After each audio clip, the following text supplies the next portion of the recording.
And a good morning to you. Welcome to hour number 2 of the Art Lewis Show for this Thursday morning. Uh, for a long time, there was an organization representing the outdoor lifestyle in Michigan, one that you heard Mike Avery talk about a lot. He was a supporter of it, and that was the Michigan United Conservation Club. Through a series of events and leadership changes and what have you, they sort of faded from view and finally discontinued their operation. And the question has been, who is going to replace MUCC as a voice for the outdoor lifestyle in Michigan? And one of the answers that's come forward is a young man who is with me this morning as an organization called Greenway Conservation Club. And we are pleased to welcome to the program this morning Kyle Green. Thank you for having me. I'm excited to be here. Glad to have you, Kyle. So I think before we get into Greenway CC, maybe a little bit about the Kyle Green story, because this doesn't happen without you, obviously. So well, thank you. give us a little your history. So 11 years ago, I got together with all my best friends. We pooled all of our money together. And he's only 13 now, Yeah. so it's, So we're brand new. And all my best friends pooled our money together, and the same team that started this company with me 11 years ago is the same ones that's here with me today. And we grew from YouTube to Pursuit Channel to eventually Sportsman Channel to eventually Outdoor Channel to now the Greenway Outdoors being on the History Channel, which was our big break. So you say you grew to those things. What did you provide to those? What was the programming? Sure. The Greenway Outdoors TV show was the original mission. And at the end of the day, 60% of hunting and fishing licenses are sold to white males over the age of 55 in Michigan. And I could project what problem would come in 10 to 15 years' time. Now we're at 11 years, so I was correct. We're seeing that decline in those young hunters, and people don't realize hunting and fishing licenses are what pay for conservation in our state. That's what pays for our natural resources, our species sustainability efforts, our national parks. All those things come from hunters. So I knew we needed to get the younger generation involved, but how do you do that? You need to do it through media content. So we built out social media platforms, and we built out the highest production television show in the outdoor industry. And I say that humbly because it's not about me, it's about my team at that point who worked so hard to make it amazing. And we also have to realize that hunters not only represent dollars to the state, but they control the animal population. They control the herds. And we're hearing about now deer overruns and too many does and all of that. So it's an important part of conservation. Hunting is critical to conservation, really, when you think about it. You have to harvest this year's surplus to make room for next year's babies. There's always going to be more babies, but there's not always going to be more habitat. I think everyone knows habitat is dwindling by the day, so it's our God-given duty to manage the populations. That's why we see deer in all the neighborhoods. Yeah. There are bear not far from here. It's changing time. Yeah, and It really is. we're To infiltrating. say nothing about wolves up north and all of that. We'll get there. Yeah, that's its own story. Okay, so you have a successful foray into television, and now you have the Greenway Conservation Club. Did you foresee the potential to become the leading voice in outdoor lifestyle, other than Mike Avery, who I put at the top of the list? And did you foresee MUCC running into the problems they had? I knew MUCC would run into those problems, and I felt as though a united voice is important, but the overall design of it, while I was a member myself, I saw the issues coming where it took too long to make decisions. It would take a year sometimes before you could put something up at convention for them to take a new stance. And then the minority group that might lose a vote 51-49%, they wouldn't talk about that issue for 10 to 15 more years, which would disenfranchise the other side. So they were constantly disenfranchising people by not giving everybody a voice. Only the majority ruled. And that was what I set out to fix, because I felt every single person's voice is important. And I've walked into a room and changed 10 people's minds before. So every voice is important. It isn't just the majority rules all the time. So let's talk about Greenway Conservation Club and its structure. Membership driven? Yes and no. Kyle Green driven and funded. So the amount of investment and time and effort that my team has put into it, we did it with the understanding that we might never see that money again, and that's okay. So we built the software, and the software is what this really special piece is. So if there's a topic or an issue, like the Wetland Wonders we'll probably discuss today, we'll make a video about that explaining both sides. And whether you agree with us or disagree with us, you can use the platform just the same. If you agree with us, an automated message will be populated that will actually, pull information from my video and orchestrate an email. Now you can go in there and change it however you want, manipulate it however you want. Sign it with your finger on your phone or with your mouse on your computer. Click send. It'll send to all the right state representatives. That fascinated me. I watched your video explaining it. And in too many issues in our country, not just outdoor issues here in Michigan, but, issues that involve Washington, D.C. and what have you, everybody says, well, here's the postcard. Send this into your representative. And they get 1,000 of the same postcard. Doesn't mean anything. And it means nothing. Right. The fact that you have figured a way to individualize a message to our representatives is pretty darn impressive. Thank you. And it can be done. If you agree with us, it takes about 30 seconds. If you disagree with us, it takes about 60 because you got to put in your own message into the box. But yeah, and you can manipulate it, change it however you want, click send. And what's so cool is it sends from their sent box. So the person can monitor and get responses from those representatives. It isn't just blasting it out and putting it into a system. So it's sent on my email. Exactly. So to speak. Exactly. Yeah. Kudos to Ryan and Jeffrey for developing that product because we're not software developers and they did it. And they did it quick. So that was cool. So what do you see as the focus of Greenway Conservation Club? Yeah, I think what's the goal? I think the main goal is to give a voice to all sportsmen and all fishermen and all anglers and everybody in the outdoors that cares about conservation issues in our state.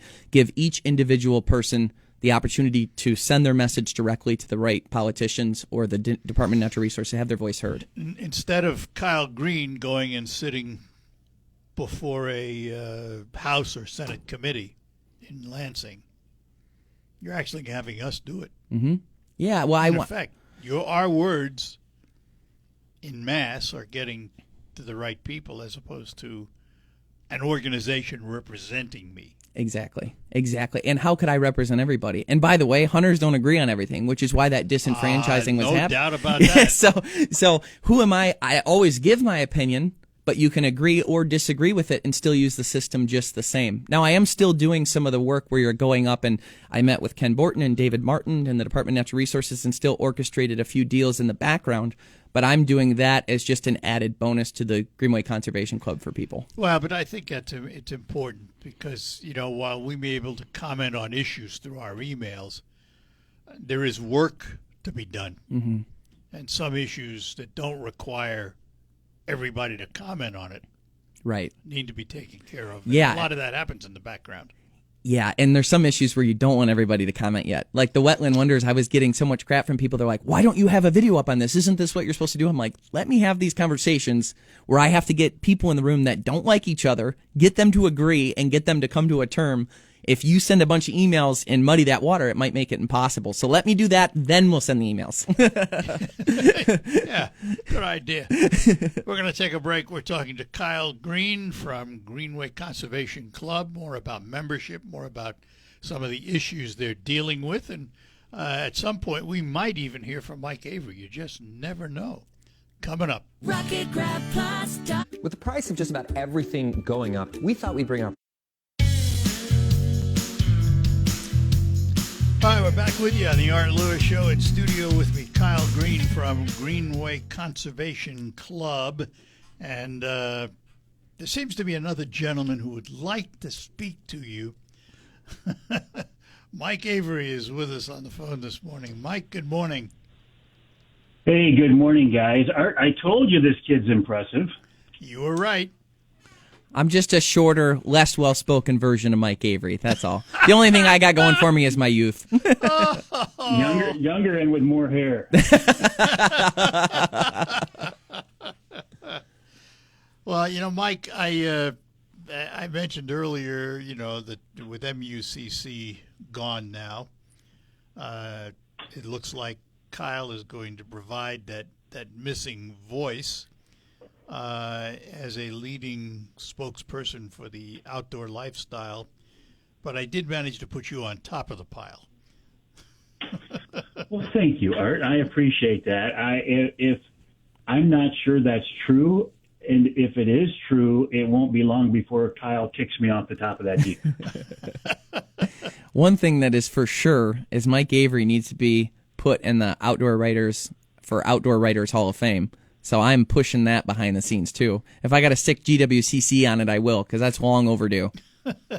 Amen. Well, thank you, Kyle. That's nice of you to say. But no, I just wanted to chime in here. I think what you're doing is very impressive.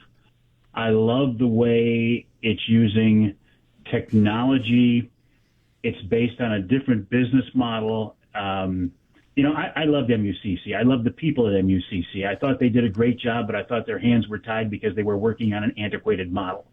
You, Kyle, have come up with a real unique and innovative way to address these issues.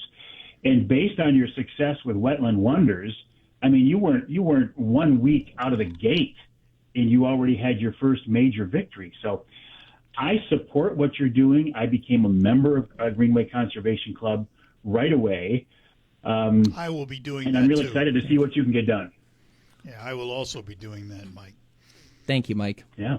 Well, I'm appreciative, and the Wetland Wonders was a big success. The crazy thing is they made that announcement the same day we started the organization, and I said, could they just give me a minute before they did something crazy? Guess not. No. But you thrive, Kyle, in those types of situations. I've watched you for the last few years here now, and I think you thrive on pressure. I think here's one thing I've been so impressed with.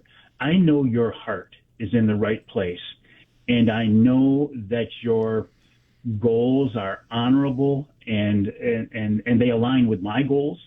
You just look at it from a different perspective. You look at it from a younger perspective. You can reach a different audience than I can. And for that reason, what you're doing is extremely valuable. There's something else, Mike. He's an animated personality. And he's great, isn't he? That kind of presentation captures people's attention. Absolutely.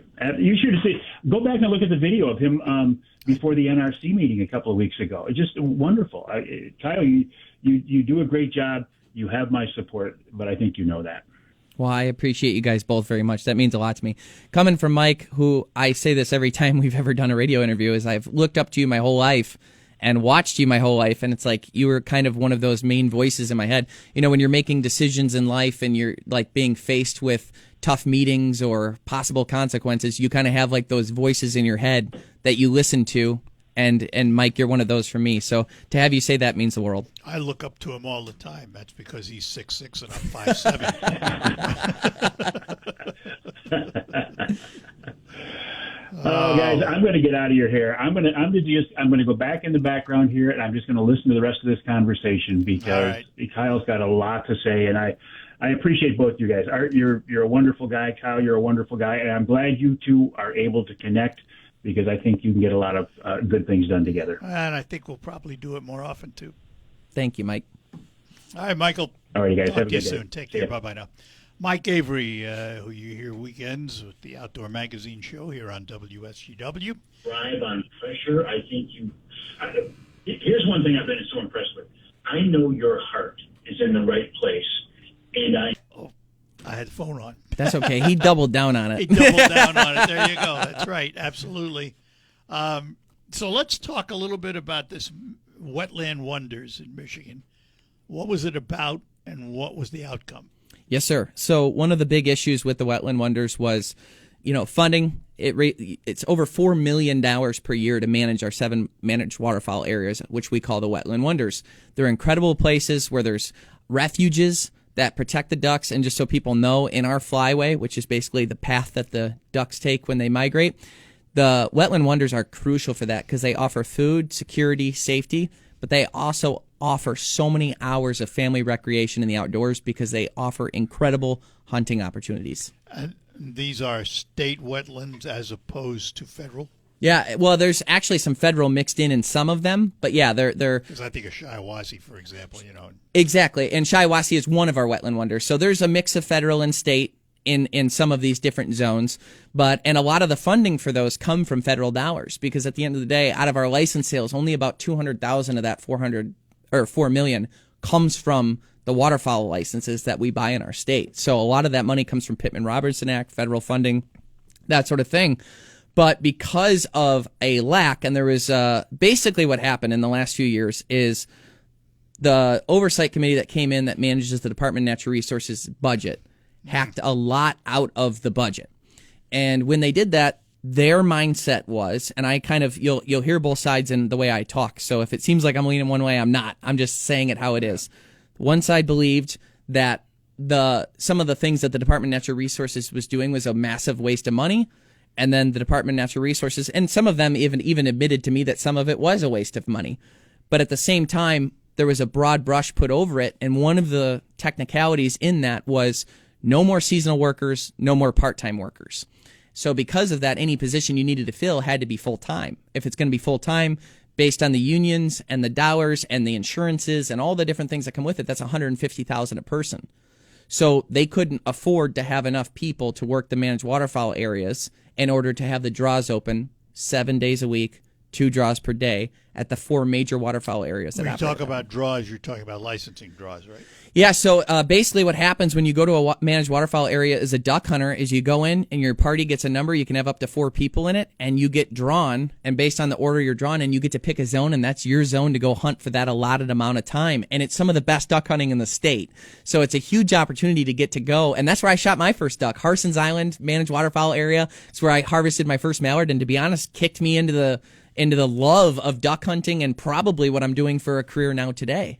You know, they're important places and they solve a number one problem for a duck hunter is where do I go? And also older people that struggle, they can go there still. Younger people just getting into it, they can go there. Weekend warriors that love a tough hunt can still go there. There's opportunity for everyone. So you identified the problem. What was the resolve? The resolve was I was able to speak with State Representative David Martin, and I said, listen, guys, I understand not wanting to have any waste, but in this case, the Department of Natural Resources and the Wetland Wonders are the greatest celebration of what the Department of Natural Resources does right, and we can all agree on that. This is a great opportunity for everyone. It's management work that we can see being done hands-on. It's very obvious. It does so much for duck populations. It does so much for hunters. So we want to come together and solve this. I'm going to need you to help me make it possible to hire those part-time employees, and we'll fund it. And Ken Borton and Dave Martin, to their credit, it was, okay. And so it was just one nice conversation with them.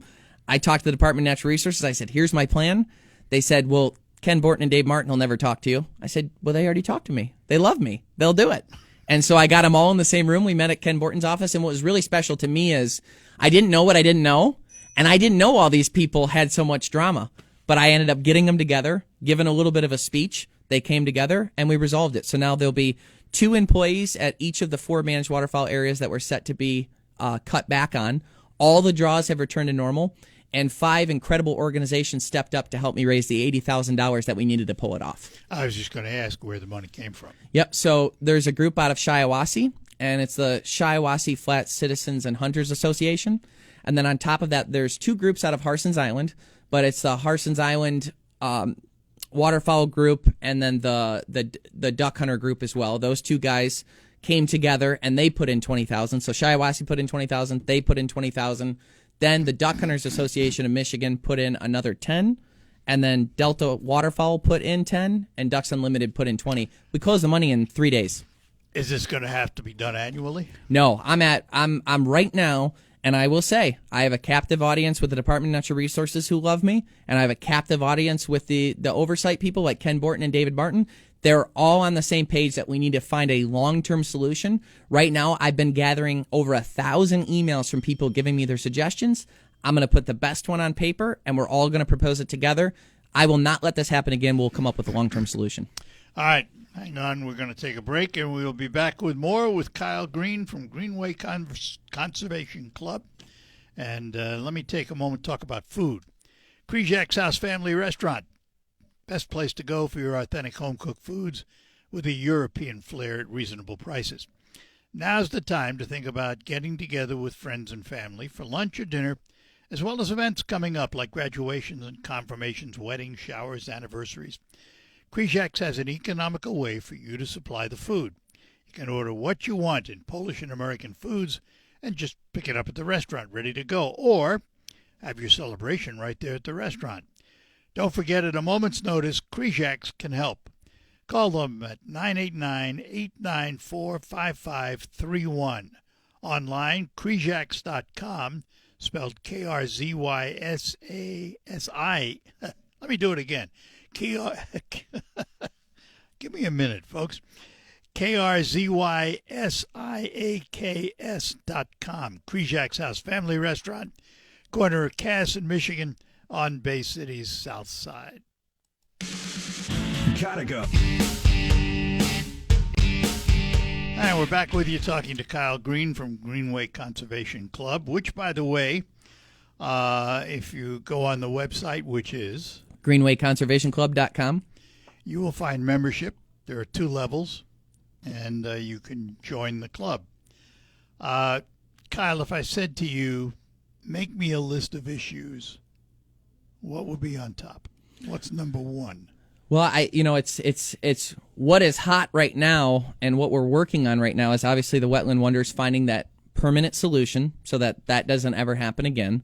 The second thing that we're working on right now is at the NRC meeting, I learned that there was a $500,000 budget for cormorant control in Michigan, and that is to protect the fisheries. It really has to be done too, because they stock the fish, and the amount of cormorants that line up by the thousands that just wipe out the fish, it's like we didn't even do it. It wastes the money there. It's a terrible thing. Cormorant control has to be done. But at the same time, if Mike Avery and I go duck hunting and we shoot a cormorant, we're going to be put in handcuffs. That doesn't make any sense to me. If you're going to have people in Alaska that hunt cormorants for sustenance and eat it, then that opportunity should be here in Michigan for us as well, because you shouldn't be spending $500,000 but not allowing hunters to participate. That doesn't make any sense. So we're working on that issue with a U.S. congressman right now who proposed an awesome bill that would give basically the rights to the Department of Natural Resources and different flyways to make those decisions for the hunters in their state. Let me ask you a question, and this, you may not want to answer it. The DNR and the organizations that govern and hunting and things in this state seem to be made up of people who are political appointees as opposed to from the communities they're dealing with. Well, there's no doubt some of the top positions are strictly, appointed by the governor. And it's difficult, too, because the issue is like you want everything to go through the NRC, because at the end of the day, the NRC kind of protects us. And I kind of use this example like the executive orders. So when a president you like is in the office and he's signing executive orders, you're like, yeah, go get it. Right. When the next guy gets in you don't like, or the next woman gets in that you don't like, they're signing executive orders, you're mad. And the truth is, when we don't work through the NRC, we're putting ourselves at risk. And I know Mike is a big proponent of absolutely has to happen through the NRC, because the NRC is supposed to make science-based decisions for hunters. So there's my question. Are they capable of doing that? Well, I met a lot of nice people, and I feel like with the unified voice of GWCC, we can push that they do that more often now. I know a lot of nice people who are not qualified to do a lot of things. Yes. But they're nice people. Sure. Yeah, and you're not wrong, too. My whole goal is to give them the right data, the right information to make the right decisions, and if they don't, hold them accountable with 1,000 emails to their inbox so they have to make the right decision. And that's more or less what I want. Because at the end of the day, they put the dove hunt up to a public vote, even after the NRC was focused, and that lost, I think it was either 21 or 23% when they asked for that. Meanwhile, that's the number one harvested game animal on the face of the earth, and now we've decided it's a songbird that you can't hunt. That's what happens when the public gets to vote on wildlife decisions. So you want the NRC to have those decisions, but this is also the same NRC that, because of optics, took away coyote season for part of the year because it was during their pupping season. Meanwhile, turkeys are trying to lay eggs. All ground nesting birds are trying to lay eggs. And turkey hunters are in the woods able to harvest coyotes, and you close the season then because of optics. What part of optics is scientific to you? Yeah. None of it. So, all right, so let's talk about another one. Okay. But this one is beyond the state's control because of federal registrations. Wolf hunts, particularly in the Upper Peninsula. Yeah, so there's some interesting things on that. There's actually a bill that is on Greenway Conservation Club right now. That bill would actually force the NRC to open a season with the Department of Natural Resources the second it's legal to. I was going to ask. Yep, Okay. the second it's legal to, because right now it's not federally available. What's crazy is we met our wolf allotment many, many, many years ago. Many years ago. So I was never a proponent for reestablishing wolf populations. I'm just not. But at the same time, if you did get in that camp, you have to also understood we're way past the number we were supposed to have. And my heart goes out to everybody in the UP that's trying to deer It's an hunt. uncontrolled population. It's insane. It's insane. And to be honest with you, too, what people don't realize, and like, oh, just have wolf hunts, just have wolf hunts. Wolf hunts are also the hardest thing ever. So you think you turn on the switch and the hunters are just going to go in and clear them out. It won't be that way. We need to get on it now. How long before that overpopulation of wolves in the Upper Peninsula becomes a problem in the Lower Peninsula? Not long. There's already sightings. There's already a lot of people saying that it's going to be happening any day. And the deer population, as it dwindles in the UP, a couple tough winters, not enough food, they will move out of that range. It'll absolutely happen. Oh, good. Let's talk about deer for a minute. Chronic wasting disease Okay? and nose-to-nose contact and baiting. Yeah. Yeah, and you probably know that now you can feed wildlife within 100 yards of your house, and yet you can't bait as a hunter going in the woods. My opinion on this is this. The biggest cause of spread, and you can ask any biologist, the biggest cause of spread of disease is always going to be overpopulation. When you have an overpopulation, that's how Mother Nature works. If you don't harvest this year's surplus, she will. So when I look at the numbers, and it's year after year after year, in all but maybe 6 counties, I'm seeing the deer population harvest go down like 10% per year. And that has been happening since the bait ban went into place. Now, the first couple of years it didn't, because you saw a spike in hunters because of COVID. But after that, if you took those couple years out and actually looked at the data for the last 5 or 6, you're seeing a 10% less harvest.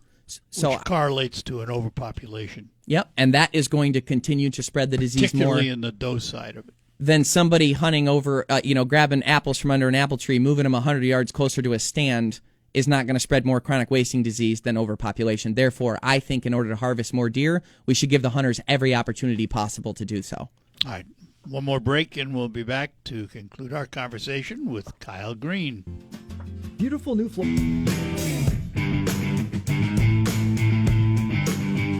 Back with you in studio, Kyle Green and the Greenway Conservation Club. I want to talk about one other issue that really is a local issue for us, and that's fishing on Saginaw Bay and the attempt by commercial fishermen to come in and start fishing the bay. Yeah. Where are we with it?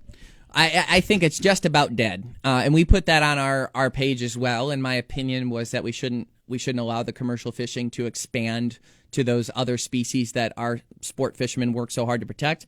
You look at going back, 1930s, 40s, 50s, commercial fishing wiped out these populations, polluting, absolutely destroyed them. Lake Erie was on fire, literally on fire, not in a good way, in a bad way. There was so much bad happening, and now sportsmen buying their fishing licenses and giving back to conservation organizations and putting their money and their time and their effort in have brought it back to success. And now to go back to commercial fishing for the species like walleye and perch and things that we care so much about, I just couldn't see how that was fair when it's not the commercial fishermen footing the bill at the end of the day. It is the sportsmen and women that buy their fishing license every year. Yeah, because as it is, we have to deal with the native fishing agreements, and they have pretty much unlimited rights to do it. To add commercial to that, I think would simply strip the ability to have sports fishing. Now, what I will say, And I'm not an expert. what I will say on this too is what people don't actually know in the background of this issue is the fact that whitefish are the big proponent of this. Whitefish were the number one harvested fish for the commercial fishing. The populations are plummeting. Now, there's Native American groups that are working on restocking efforts and stuff because they absolutely love the whitefish. People love eating it. Yeah, and they'll restock so they can have Sure. an opportunity to catch. Right. And that, I don't know that I object to that. No, So, no. like, I mean, that's the no, North not at American all. model. Yeah, Yeah. I mean, we buy hunting licenses. I help the Wetland Wonders so that those duck populations could use the refuge, and I'm going to go out and hunt. I mean, that's why we do it, right? Yeah. I don't see an issue with that either. But my point is, they're sounding the alarm on the whitefish issue. The commercial fishing families are sounding the issue, like, hey, there's not enough whitefish for us to make money. We're going to go out of business, so we need other species. So you could see where they were coming from, but at the same time, it's like this isn't. This is these are recreational lakes that recreational anglers paid for. And at the end of the day, unless the funding comes from other places, we kind of have the last say, and we don't want it. And that was the majority decision. And you saw almost all of the people that co-sponsored the bill, and I made some calls, and names were dropping off left and right. So it's dead in the water, and everyone jumped ship, and nobody wants to even bite on that again. It was talked about in the waterfowl meeting that I had with the DNR and Ken Borton and Dave Martin. Everyone's like, yeah, we don't want to touch that again. That's that stove is hot. Yeah, they've come up with a couple of hot stoves they shouldn't have touched in the first place. Sure. What's been your reception at the NRC? The reception has been so far a loving celebration of GWCC, mainly because, we came in and solved real problems. And I've spoken to the DNR, and they will attest to this, somebody there almost every day. I'm working on another thing in Gaylord right now to help with elk habitat, raising money. We put together like $55,000 for food plots, as well as habitat improvement for elk. And I'm working on that right now as well. And that announcement will probably be coming out in the next week or two. Which is awesome, but there's all kind of issues happening in the state right now that those funds, we absolutely just need to connect them to the right people. The Department of Natural Resources has a lot of sour relationships. The NRC has a lot of sour relationships. So what I'm kind of doing, like I did with the elk thing, is being the intermediary, just to make everyone love each other again. So right now I'm celebrating on both sides. That probably won't last forever. I'll enjoy it while I got it. Yeah, but those organizations are responsible for their own sour relationships. Sure. And they all, and every side has a reason, and I just hear the reason and move on and figure out how we can move forward. Like the elk people, when I talk to the elk conservation group that's in Michigan, they're like, the DNR has come to us the last 5 years with opportunities for us to donate money. They said we need $10,000 for seed, or we need $55,000 for food plots, or whatever.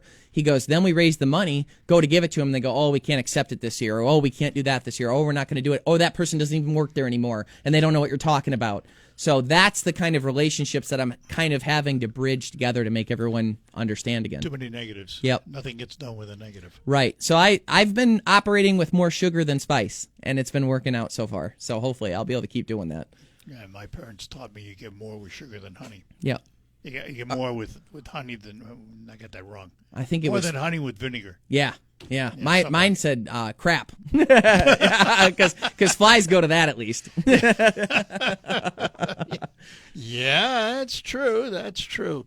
All right, let's talk about membership in Greenway Conservation Clubs. What are the membership levels? Okay. Yeah. First and foremost, membership level 1 is free. Absolutely use the system. If the $50 or $100 isn't in your budget this year, don't pay me anything. Use the system. Make your voice heard. It's there for you for free. If you want to join because you want to support what we're doing, I designed the 2 different packages to give you more value than what you're paying. So if you pay $50 for the Advocate package, you're going to get a shirt. You're going to get discount codes from our sponsors that are going to be incredible values and things real sportsmen and women are actually using. And on top of that, you're going to get a sticker, and you're going to have access to a back end where you're able to track all your emails, everything you've sent, everything you've done. It's a really cool and fun system, but the value of the box, you're paying $50 and you're getting hundreds of dollars in value.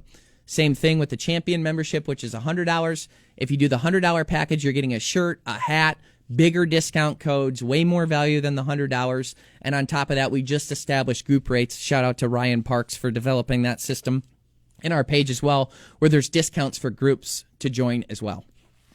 And what's in the immediate future? What's absolutely next for you? Yeah, I think the main focus is just always being in the know on every single thing that's coming down the pipe. Something people don't know about right now is with all the tariffs and things happening with Canada, during COVID, almost all the fish stocking places went out of business that made fish food. And fish food is highly particular. highly particular. So everyone in the United States went out of business that makes fish food for the Department of Natural Resources. So they have to buy it from Canada, which means there's a 50% tariff on it, which means they also raise the pace 20%. So now 70% of the funding that's supposed to pay for the fish food they can't do. Fish stocking efforts are going to plummet. So I'm working on solving that in a very creative way. Kyle, this has been an absolute pleasure. And I think we should do this on a fairly regular basis. I'm excited about it. You're only 45 minutes away. It's perfect. All right, buddy. Kyle Green, Greenway Conservation Club. Look them up online. Join. And the news is next. It's Bourbon and Bacon at